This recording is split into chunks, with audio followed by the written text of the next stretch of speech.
Today, we're going to talk about the oblivious overshare. You all know exactly who I'm talking about. Is the person who hogs the mic, who goes on unrelated tangents, loves their sound of their own voice, and just does not have an off switch. The important thing, if you don't do anything, they take important time away from others, which is really unfair. The other participants will start to disengage. Your time is running out. Now you have to cut activities, and the longer you wait, the more awkward it becomes. So today I want to share with you 3 preventive strategies on how to avoid this happening in the first place. And this first one is so crucial. It is setting up community agreements right at the start of your session, where you talk about things like take space and make space. If you are a person that usually shares a lot, maybe today you only share half as much.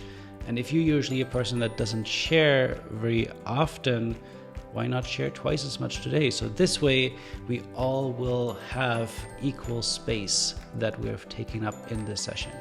Or everyone's voice matters, making sure that we hear everybody's contributions and not just the ones from a few. Or this one is a fun one, ELMO. ELMO stands for enough, let's move on, and can be established as a meeting rule to cut unnecessary discussions. And once you introduce this to your group, anyone can simply say ELMO at a time to indicate it's time to move on to the next topic. Or if you're more creative, you could have everyone create little ELMO cutouts like this one that they can just simply hold up to the camera so they don't even have to say anything. Important thing with community agreements, you always want your participants to agree on them by giving you a thumbs up, by typing a yes in the chat to make sure that they've understood your rules. The second tip is all about setting a timer. So making sure that it is a timer that can be seen and ideally also heard by participants to know when their time is up. And then of course you have to enforce it, because if you don't enforce the timer when it's done the first time around, you're going to have a very hard time enforcing it anytime after. So make sure that you chat with your participants about what happens when the timer sounds, and have the courage to pause them and take control back of the meeting. If you're not sure how to use timers on Zoom, I am going to link a really cool video where I share my top 5 timers you can use in your Zoom sessions. And lastly, you want to set very clear instructions about the activity, and ideally remind your participants about how it's going to work right before you start. So tell them about how many people are sharing. Is this everyone gets to share, or is it that you're just taking 2 or 3 people's contributions? How much time do people have? Like, is this a 1-minute share? Is it a 30-second share? Is it one breath, one paragraph? Make sure you give participants an idea of how long their share should be, and ideally even demonstrate it for them by going first. And then this is probably my favorite tip: ask permission to enforce being the facilitator of this session. In the end, your goal, your role is to make sure that everybody gets to contribute, because that's what you set out in your community agreements.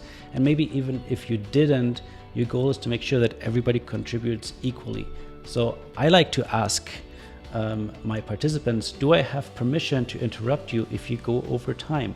Again, ask them to give you a thumbs up, type a yes in the chat, unmute and say yep, just to make sure that you do have permission. And once you did that just before you go into the sharing, they're much more likely to then listen to you and wrap up quickly. So these are some things you can do before it even gets to an emergency situation where somebody was already talking too long and now it's really awkward and you don't know how to interrupt them, how to stop them without being disrespectful or simply just hitting the mute button. And this is something that I am sharing in my upcoming workshop on how to deal with difficult participants.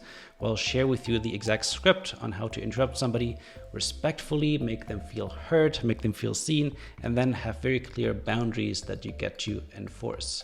So if you are watching this before September 13th, 2022, you can attend my workshop live. If you're watching it afterwards, make sure you check out the recording and the link in the comments. And this is where I'll share you not only how to deal with difficult people like the oversharers, but also other people like the quiet lurker who doesn't really engage. You're not even sure if they're still sitting in front of their screen, and the disruptive troublemaker that really try to take control of your meeting. So make sure you check out the link below, and I'll see you there.